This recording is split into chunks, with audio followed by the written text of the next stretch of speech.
Right, I've literally just seen the breaking news that Jack Ross has left Sunderland, and obviously I am actually personally quite happy about it. Look, first and foremost, I don't particularly dislike Jack Ross as a person. I don't dislike him as a character. I think he's given me some great memories. The last minute win at Rochdale, you know, the run where he gave me my first 2 Wembley trips, even though both of them ended in disappointment, and I'm very grateful for him for doing that. However, since the Bolton game, I had very much turned to Ross out because I genuinely felt that the squad of players we have, and I still stand by it, should be doing way better than what they're currently doing.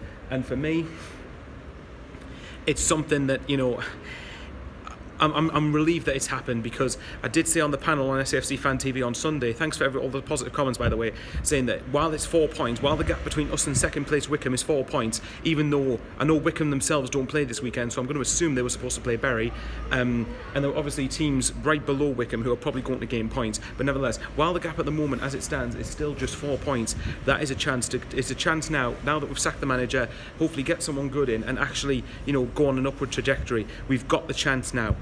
We've got to get the appointment right. I did say that we were going to get rid of Ross. Now's the time to do it. And now it's just... And I'll quickly address the other thing.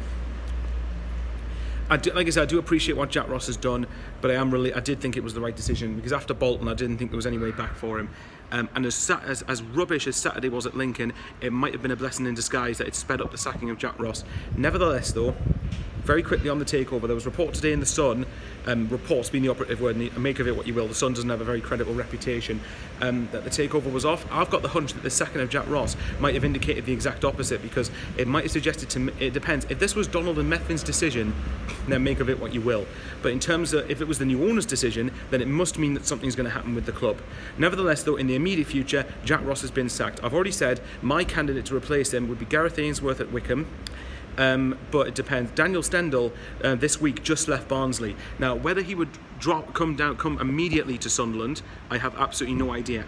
I think he would drop down to Sunderland because, like I said before, and Barnsley, you know, obviously are in a higher league than us, they're in a higher calibre at the moment. But I did think in terms of club size, Sunderland are bigger than Barnsley. I think Daniel Stendhal would be attracted to here.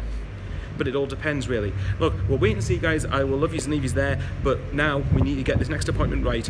Obviously, we've got the EFL Trophy game against Grimsby, which I don't really care about. That's a bypass for me. Just make sure we get someone in place for Wycombe, and hopefully we'll go to Wycombe and get a win. I'm hoping this is the turning point in a positive way for our season. See yous later.